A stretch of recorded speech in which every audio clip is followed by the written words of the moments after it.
24 नवंबर 2022 को वरुण धवन और कृति सेनन की फिल्म रिलीज हुई थी जिसका नाम था भेड़िया। ये फिल्म एक ऐसे आदमी की कहानी है जिसे भेड़िए ने काटा है और फिर वो इंसान खुद भेड़िया बनकर लोगों को मारने लगता है। इस तरह के क्रिएचर को वेयरवुल्फ यानी मानव भेड़िया कहा जाता है। भारत में ये अपनी तरह की पहली फिल्म है, लेकिन ये हॉलीवुड की फेवरेट सब्जेक्ट्स में से एक रहा है। इस पर दर्जनों फिल्में भी बनी हैं, जैसे 1935 में आई वेयरवुल्फ ऑफ लंदन, 1941 की द वुल्फ मैन और 1979 की जानी दुश्मन जो कि बॉलीवुड फिल्म थी। वहीं इन दिनों उत्तर प्रदेश के बहराइच में भेड़िए का आतंक खत्म होने का नाम नहीं ले रहा है। घरों में सोए हुए बच्चों को खींच कर ले जाना अब आम होता जा रहा है। बहराइच में जिन 10 लोगों की मौत भेड़ियों के हमले की वजह से हुई, उनमें 9 बच्चे भी शामिल हैं। भेड़ियों के डर का आलम ये है कि लोग सूरज ढलते ही घरों से बाहर नहीं निकल रहे हैं। गांव वालों को भेड़िए के संकट से छुटकारा दिलाने के लिए अब बजरंग बली का ही भरोसा रह गया है। लोगों का सिस्टम के प्रति भरोसा खत्म होता जा रहा है। बहराइच के 35 से ज्यादा गांवों के करीब 60 से 80 हजार लोग हर रात को कयामत की रात की तरह गुजार रहे हैं। उन्हें डर है कि किसी भी पल भेड़िए की दस्तक होगी और वो मौत की एक नई कहानी लिख देगा। लेकिन आज हम आपको जो बताने वाले हैं वो सिर्फ कहानी ही नहीं बल्कि हकीकत है। लेकिन उससे पहले आपको बता दें कि इस वीडियो में हम जो कुछ भी आपको बताएंगे उसके पीछे हमारा उद्देश्य आपको डराना बिल्कुल भी नहीं है। बात 1541 की है। इटली के एक गांव में लोग अचानक से गायब होते जा रहे थे। कई महीनों की जांच के बाद पुलिस ने पाया कि एक किसान ने ही मानव मांस खाने के लिए इन लोगों की हत्या की थी। उस किसान के शरीर पर भेड़िए की तरह बाल थे। जब किसान को बंदी बनाकर उसके बालों की जांच की गई तो सामने आया कि वो किसान एक अजीब बीमारी से ग्रसित था, जो खुद को भेड़िया मानव समझकर लोगों को खाता जा रहा था और भेड़िए की तरह ही बर्ताव किया करता था।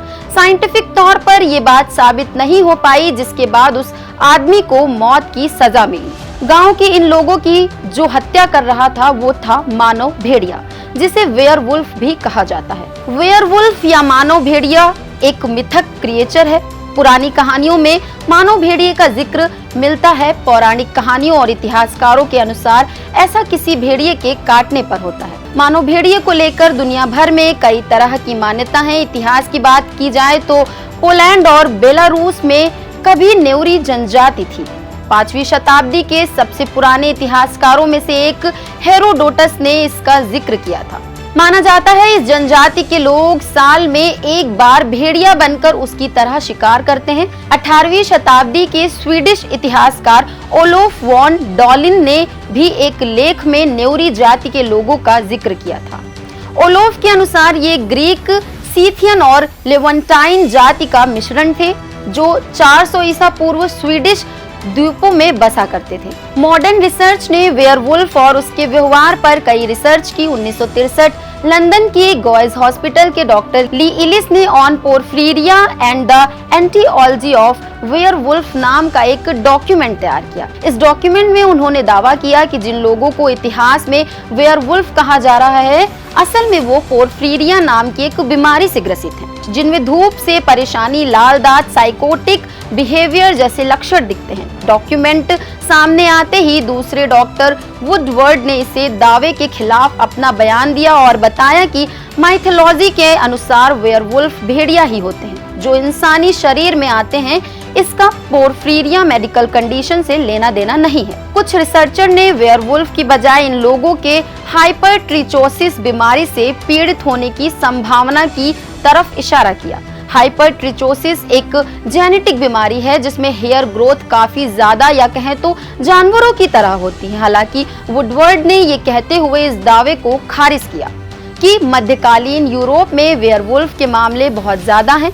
हालांकि हाइपरट्रिचोसिस एक रेयर बीमारी है जिसके मामले काफी कम हैं। हमने अभी जो बातें बताई उनसे ये बात तो साफ है कि मानव भेड़िया जैसी कोई चीज अतीत में थी तो जरूर, लेकिन उसके पीछे का कारण अभी तक स्पष्ट नहीं हो सका।